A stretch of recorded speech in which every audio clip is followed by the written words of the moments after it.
Assalamualaikum warahmatullahi wabarakatuh. Alhamdulillahirabbil alamin. Assalatu wassalamu ala asyrofil anbiya'i wal mursalin wa ala alihi wa sahbihi wasallam. Pertama dan utama, marilah kita ucapkan puji dan syukur kehadirat Allah Subhanahu wa taala yang mana atas limpahan rahmat dan hidayahnya sehingga kita dapat hadir di ruangan yang berbahagia. Selawat berikan salam tak lupa pula kita untukkan buat junjungan alam yakni Nabi besar kita Muhammad sallallahu alaihi wasallam dengan lafaz Allahumma shalli ala sayyidina Muhammad wa ala sayyidina Muhammad. Yang saya hormati Bapak Kepala Sekolah, yang saya hormati Bapak Ibu Wakil Kepala Sekolah, yang saya hormati Bapak Ibu Majelis Guru SMA N2 13 baiklah, saya akan membacakan tertib acara pengibasan budaya positif pada hari ini. Yang pertama, pembukaan oleh protokol dianggap sudah berlangsung. 2. Menyanyikan lagu Indonesia Raya. Hadirin dimohon berdiri.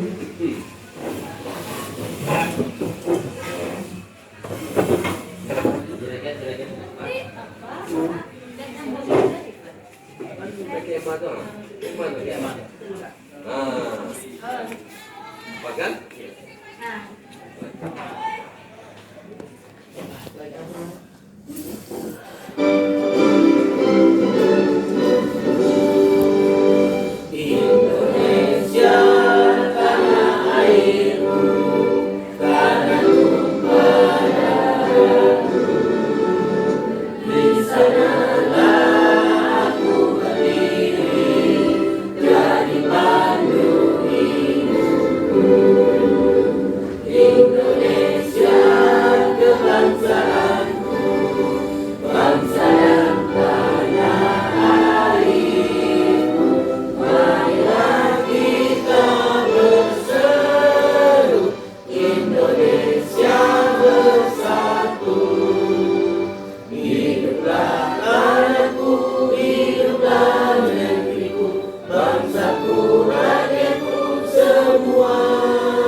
Hadirin disilakan duduk kembali.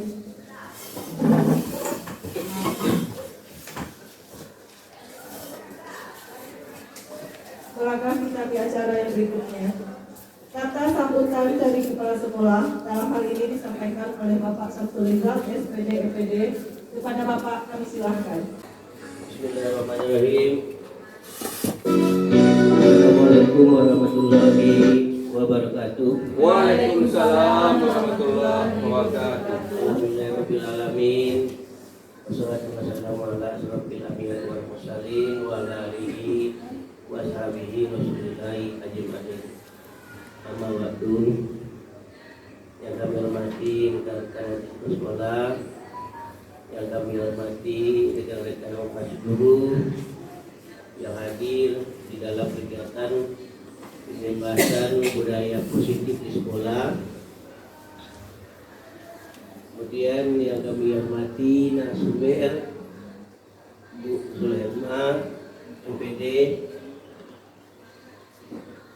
Marilah kita bersyukur kepada Allah Tuhan.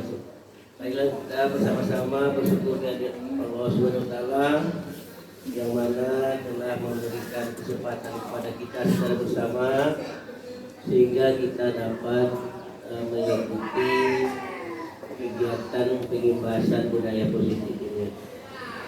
Kemudian juga selanjutnya tak bosan-bosan kita menyampaikan selawat kita kepada Nabi besar kita Muhammad SAW dengan mengucapkan Allahumma sholli ala sayyidina Muhammad wa ala sayyidina Muhammad. Yang kami hormati rekan-rekan semuanya, yang mana kami mengucapkan terima kasih kepada Abu Nur Helma yang telah memprogramkan kegiatan ini sebagai jalur guru penggerak angkatan ke-9. Jadi kemudian kepada rekan-rekan guru, kami berharap dan untuk bisa mengikuti pengimbasan yang disampaikan oleh rekan kita tersebut. Semoga apa yang disampaikan nanti bisa kita pahami dan kita ikuti dan kita bisa menerapkannya di lembaga satuan pendidikan kita. Jadi kami ucapkan terima kasih kepada rekan-rekan semuanya yang mana telah bersedia dengan sebaiknya untuk mengikuti ini dengan baik. Kami berharap untuk bisa mengikuti acara ini secara maksimal untuk kita gerakkan apa yang disampaikan oleh rekan kita nanti. Jadi rasa itu yang Bapak bisa sampaikan sebagai sambutan dari pihak sekolah. Saya sudahi dengan mengucapkan wabillahi taufiq wal hidayah. Wassalamualaikum warahmatullahi wabarakatuh. Terima kasih kami ucapkan kepada Bapak Kepala Sekolah. Selanjutnya penyampaian pengimbasan budaya positif oleh calon guru penggerak angkatan 9. Dalam hal ini disampaikan oleh Bu Zulherma SPD. Pada Ibu disilahkan.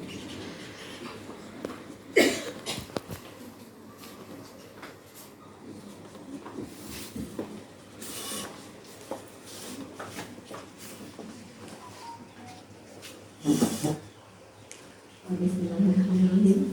Assalamualaikum warahmatullahi wabarakatuh. Waalaikumsalam warahmatullahi wabarakatuh. Pertama, marilah kita bersyukur kehadiran Allah Subhanahu wa Ta'ala yang telah melimpahkan rahmatnya kepada kita, sehingga walaupun hari ini pagi ini hujan, tapi kita masih diberikan kesempatan untuk tetap hadir menjalankan tugas kita. Kemudian tidak lupa pula kita bersalawat kepada Nabi kita, Nabi besar Muhammad SAW.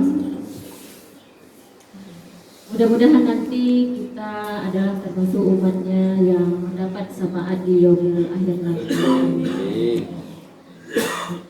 Yang saya hormati Bapak Kepala Sekolah, kemudian yang saya hormati Bapak Wakil Kepala Sekolah, yang saya hormati Bapak-bapak, ibu-ibu yang alhamdulillah pagi ini berkesempatan hadir untuk mengikuti pengimbasan atau diseminasi budaya positif di sekolah kita SMA Negeri 2 13 Kota Kampar. Ini kita langsung mengarah kepada apa itu budaya positif. Nah, kira-kira apa ya Ibu, Bapak Ibu semuanya, budaya positif itu yang seperti apa? Kalau kita bawakan ke sekolah itu budaya positif itu seperti apa? Misal, siapa yang mau bersedia membagi satu contoh budaya positif sekolah? Oke. Ada dari Butika. Salah satu contoh mungkin membuat kesepakatan kelas. Oke, menciptakan atau membuat kesepakatan kelas. Nah, Saat yang ketiga dimulai. Pesan kejadian ke-11. Disiplin. Tanpa disiplin maka apapun yang akan kita lakukan tidak akan berjalan seperti dengan budaya sepertinya Bu Rory tadi mau ada saling menghormati dan menghargai. Saling menghormati dan menghargai, ya itu adalah budaya positif sekolah. Datang tidak terlambat, nah itu juga adalah budaya positif sekolah. Ada banyak sekali contoh budaya positif sekolah. Nah, ini dia budaya positif sekolah adalah sebuah nilai kebajikan yang menjadi keyakinan dan pada akhirnya menjadi karakter atau ciri khas dari sebuah sekolah. Jadi Bapak Ibu semuanya, apa-apa yang Bapak Ibu sebutkan tadi, kalau hanya dilakukan sekali, itu belum menjadi budaya. Nah, kalau dilakukan 2 kali, belum juga. Nah, akan tetapi bisa dikatakan menjadi sebuah budaya adalah apabila kita konsisten melakukan. Misal, tidak datang pada waktunya, tidak hanya sekali, melainkan setiap hari. Nah, jadi kalau sudah setiap hari, umpamanya, ini tentu terkecuali ada hal-hal yang di luar kendali kita, tentu itu berbeda lagi. Itu adalah sebuah kondisi khusus. Jadi kalau itu sudah kita terapkan, itu boleh disebut dengan budaya positif. Tadi sudah, kalau ibarat kata orang, sudah berakar, ya sudah menjadi kebiasaan. Itulah budaya positif. Nah, ini pertanyaannya. Ini adalah pertanyaan besar. Apakah sekolah kita sudah memiliki budaya positif? Sudah. Alhamdulillah, mudah-mudahan sudah ya, saya rasa. Untuk yang disiplin kita, saya rasa sudah baik.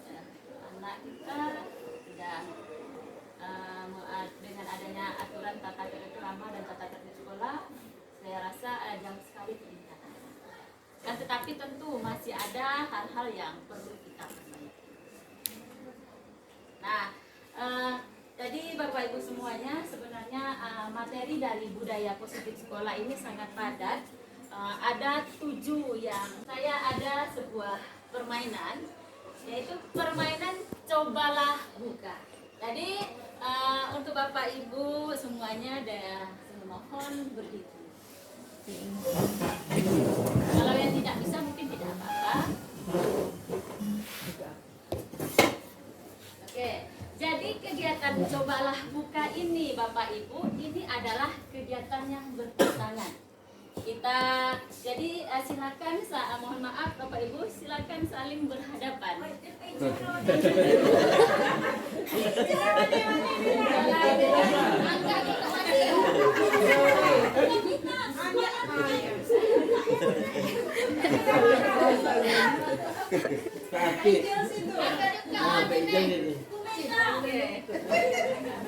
Nah,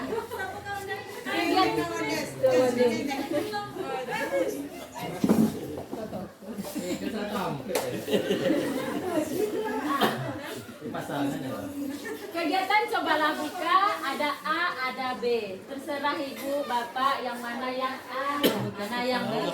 Yang A itu tugasnya adalah mengepalkan tangan sekuat mungkin. Anggaplah Bapak Ibu yang A tadi, di dalam genggaman Bapak Ibu semuanya itu ada sesuatu yang sangat berharga bagi kehidupan Bapak Ibu.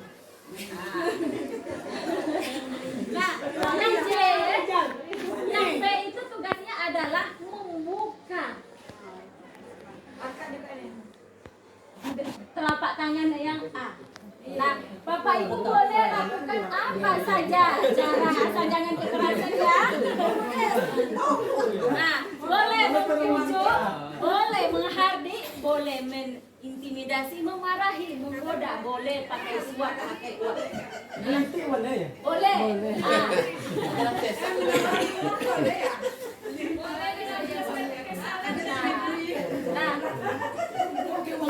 Bujuk aja lah, bujuk.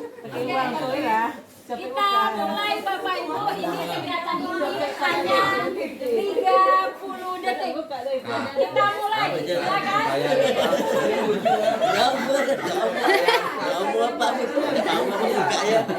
Ya Bapak kita. Ini besaran apa nih? Maknanya bisa di dalam nih. Udah, silakan dimulai. Ya, ini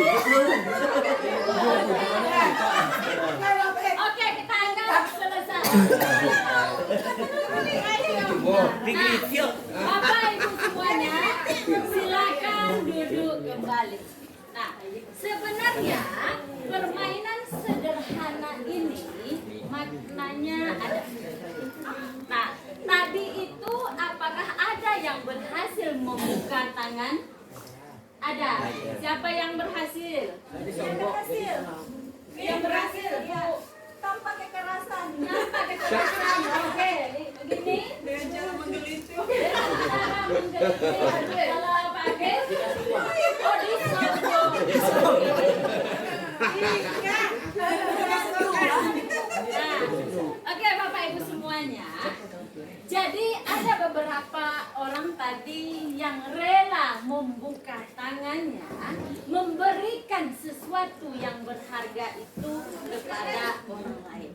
Nah, sebenarnya yang ingin dicari dimaksudkan di sini adalah kegiatan ini sesungguhnya siapa yang memegang kendali atau memegang kontrol untuk membuka atau menutup tangan. Jadi sebenarnya Bapak Ibu, ini tadi itu mengepalkan tangan itu bagian dari kontrol diri kita.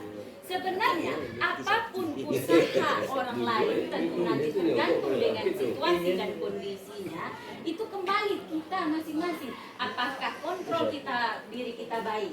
Maksudnya apapun yang ingin kita lakukan itu sebenarnya kembali ke diri kita sendiri. Yang berhak mengontrol diri kita sendiri itu adalah kita, bukan orang lain. Jadi itu sebenarnya kita sendiri yang memegang kontrol atas diri kita. Apakah kita ingin melakukan sesuatu atau tidak sesuai dengan kebutuhan dasar kita pada sebenarnya Bapak Ibu semuanya, kita itu tidak bisa mengontrol murid. Kontrol diri itu ada kepada anak sendiri karena sesuai dengan apa, kita itu dilahirkan dengan kodrat kita masing-masing, ada kemampuan mengontrol diri kita. Jadi ketika kita melihat anak mau melakukan apa yang kita suruh, sebenarnya itu seperti yang saya sebutkan tadi, anak itu sedang membiarkan kita sebagai gurunya mengontrol diri mereka. Hal ini dilakukan siswa karena kebutuhan mereka. Kebutuhan mereka itu adalah kebutuhan belajar. Jadi mereka membiarkan kita gurunya mengontrol. Nah, oke. Nah, kita masuk ke budaya, kita masuk kepada disiplin positif.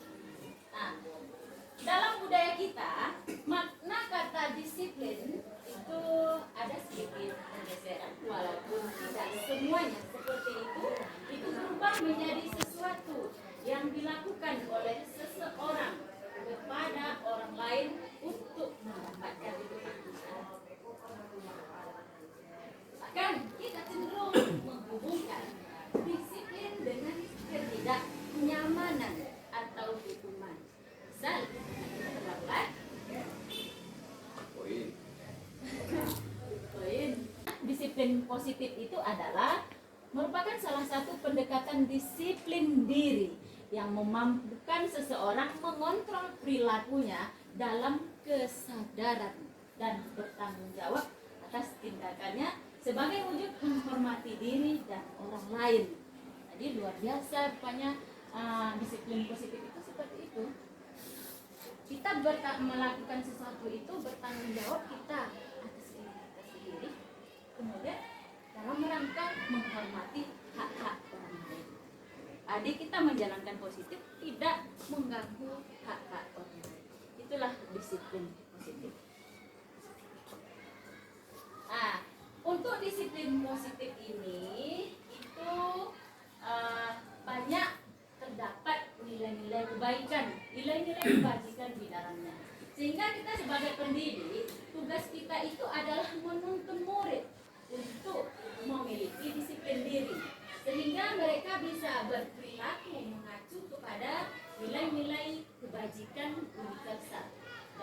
memiliki motivasi intrinsik, bukan ekstrinsik.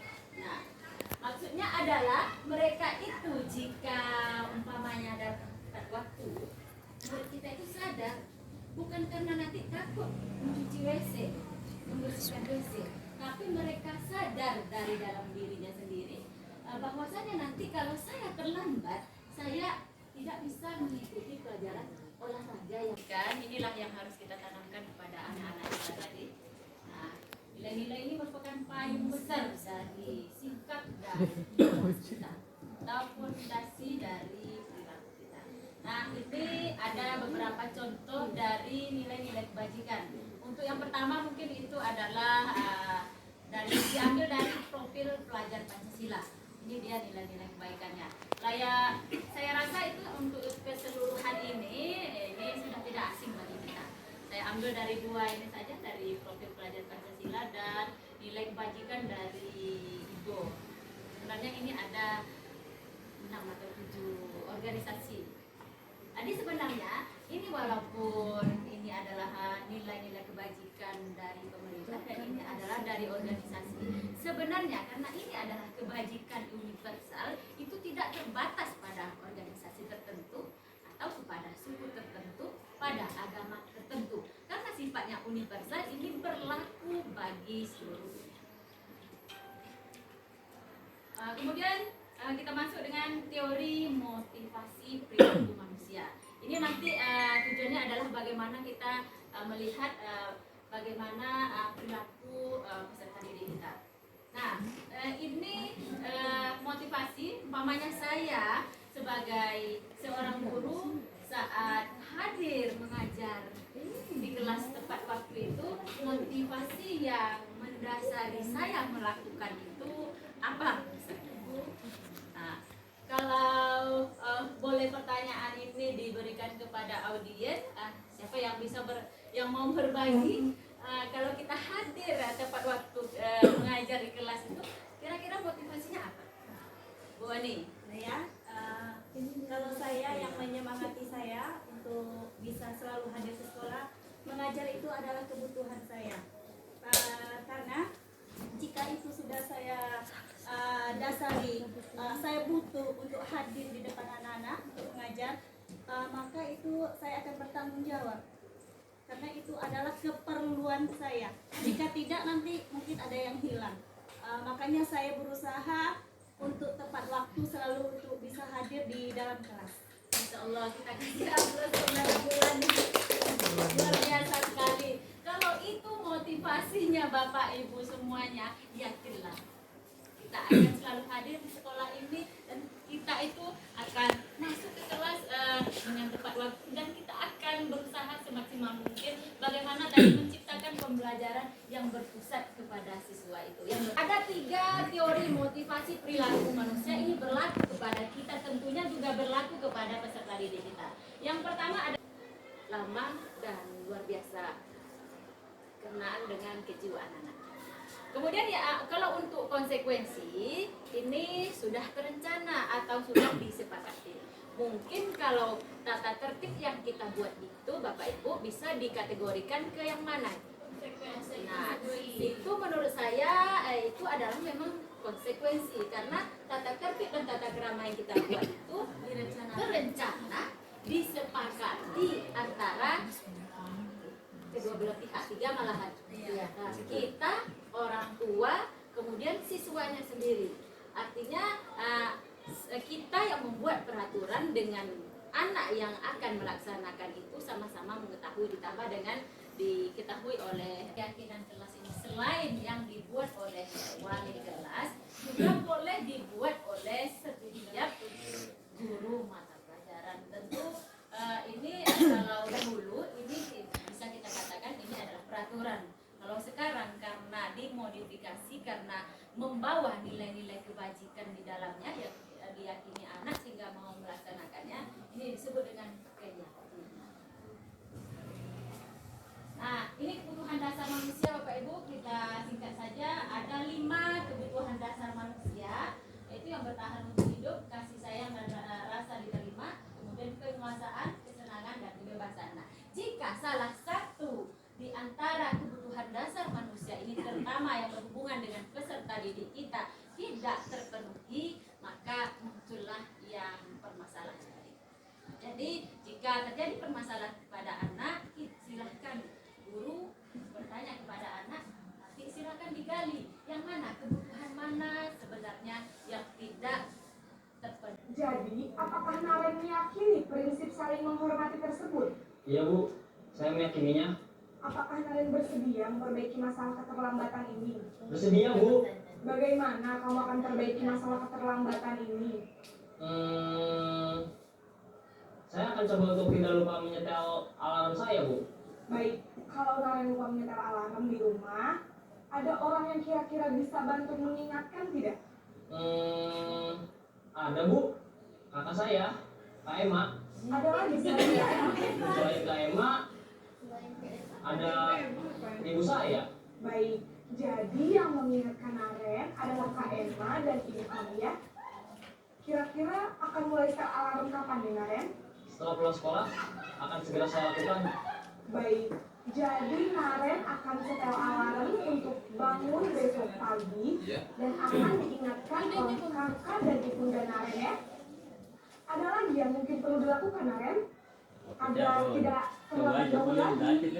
Tidak ada Bu. Baik Naren, terima kasih untuk kerjasama kamu. Sekarang kamu boleh kembali ke kelas untuk belajar. Bu, terima kasih. Posisi manajer adalah posisi kontrol yang disarankan untuk membimbing murid memiliki sikap disiplin yang positif, yaitu murid yang mandiri, bertanggung jawab, dan dapat memecahkan masalah.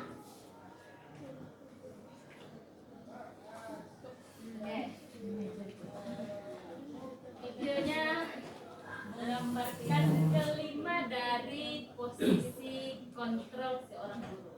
Nah, ibu bapak guru semuanya, ini saya buat seperti berjenjang. Ini adalah memang dari tingkatan awal sekali, baru menyusul posisi di atas. Artinya yang posisi di atas adalah posisi kontrol yang seharusnya yang baik. Nah, dengan video tadi tentu kita dapat merefleksi diri kita sendiri sebagai guru. Sudah di manakah posisi kontrol yang kita lakukan? Nah, yang ada yang ingin berbagi Bapak Ibu? Nah, manajer semuanya. Penghukum. Nah, kalau kita masih berada di posisi penghukum untuk saat ini, nah untuk selanjutnya karena kita sudah mengetahui bahwasanya posisi penghukum bukanlah posisi yang diinginkan karena akan membentuk posisi gagal terhadap murid dan tidak akan membentuk karakter bagi murid kita, maka tentu nanti setelah ini kita akan meninggalkannya. Nah, untuk pembuat rasa bersalah juga demikian. Karena nampaknya tadi yang lemah lembut ya Bapak Ibu semuanya, akan tetapi dari kelemah lembutan itu juga menciptakan identitas gagal bagi siswa, karena siswa itu merasa telah gagal dalam melakukan. Kemudian untuk teman, sebenarnya untuk posisi teman ini sudah mulai baik. Posisinya ini sudah baik, akan tetapi karena ini adalah motivasinya masih berasal dari motivasi dari luar, dari orang lain eksternal, maka dikhawatirkan nanti siswa itu pasifnya tidak saja. Nah, nanti kepada guru-guru lain nanti ketika mereka tidak berada di posisi kontrol yang sama sebagai teman, nanti khawatir anak itu akan melakukan kesalahannya dengan yang lain. Oke, untuk posisi pemantau yang keempat ini sebenarnya sudah baik, dan kalau kita sudah konsisten dengan posisi pemantau ini sudah luar biasa, karena apa yang kita lakukan dalam menangani permasalahan murid adalah berdasarkan aturan yang sudah kita buat.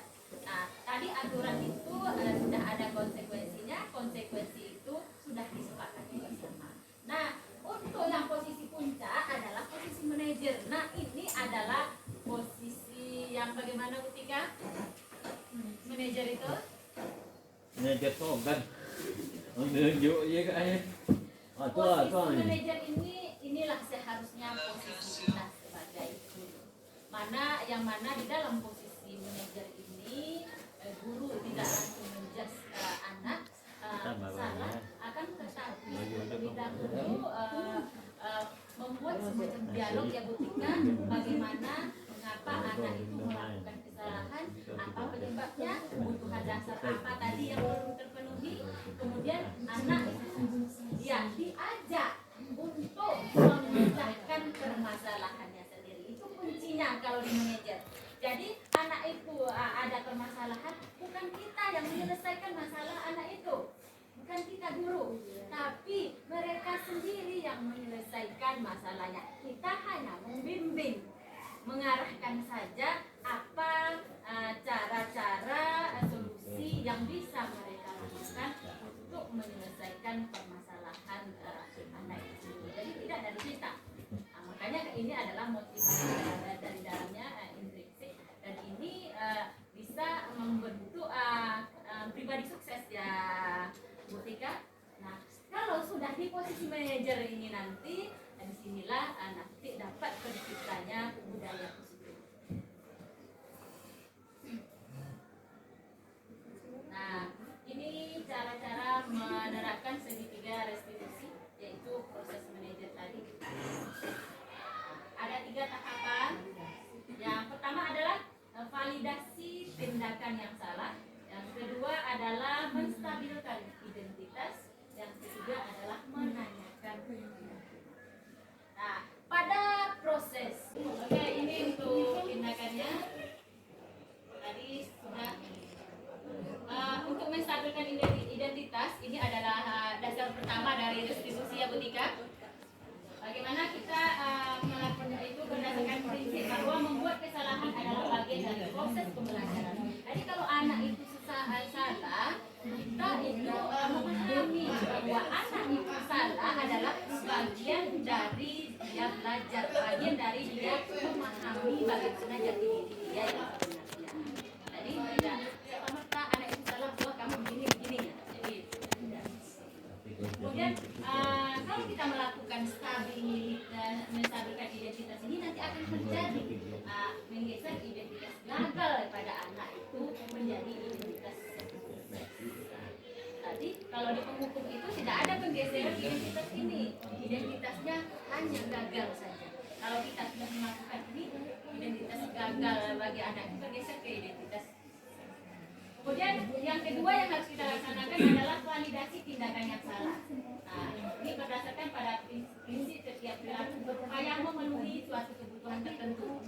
Kebutuhan dasar tadi ya Bu Tika. Jadi kalau ada anak masalah berarti ada sesuatu kebutuhan dasar yang tidak terpenuhi. Kemudian yang kedua, mengenali dan mengaku kebutuhan murid. Kalau kita sudah tahu kebutuhannya ini tidak terpenuhi, kita mengaku itu dan mencari bagaimana bisa terpenuhi.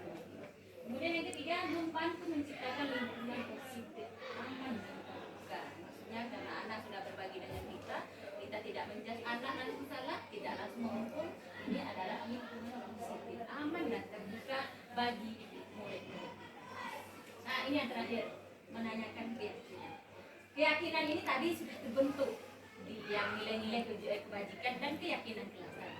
Jadi kalau ada yang masalahkan karena sudah ada keyakinan yang kita bentuk, keyakinan kelas maupun keyakinan sekolah, kita hanya tinggal membimbing, menanyakan apa kira-kira keyakinan yang sudah dilanggar oleh anak.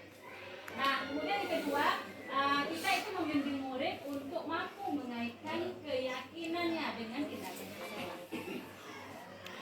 Kemudian yang terakhir adalah murid dibimbing memecahkan masalah dan mencari solusi terhadap permasalahannya. Jadi ini seperti tadi, dalam kita menangani permasalahan anak itu, bukan kita yang menyelesaikan masalah itu, melainkan yang menyelesaikan masalah itu adalah anak sendiri, murid sendiri yang harus menyelesaikan masalah mereka, biar nanti mereka itu berkembang menjadi karakter yang mandiri. Sekian Bapak Ibu, mohon maaf karena sudah menyita waktu Bapak Ibu yang sangat lama sekali. Mudah-mudahan ada sedikit manfaat yang bisa diperoleh hari ini. Maaf atas segala kesilapan dan kesalahan saya. Bila topik lebih daya, assalamualaikum. Waalaikumsalam warahmatullahi wabarakatuh. Terima kasih kepada Bu Omar. Itulah penyampaian. angkatan 9 Pondok Pesantren Hikmah MPD. Terima kasih kepada peserta yang telah hadir. Terima kasih juga kepada Bu Halma yang telah memberikan kontribusi yang sangat berharga. Untuk menerapkan budaya positif butuh proses. Adapun langkah atau tahap yang sudah kita lakukan di sekolah kita ini, kita sudah memiliki aturan. Mudah-mudahan dengan aturan tersebut kita bisa menerapkan budaya positif baik itu guru maupun siswa. Saya berharap acara ini dapat memberikan manfaat bagi kita semua. Saya selaku pembawa acara mohon maaf apabila ada kesalahan. Saya akhiri, wabillahi taufiq wal hidayah. Assalamualaikum warahmatullahi wabarakatuh.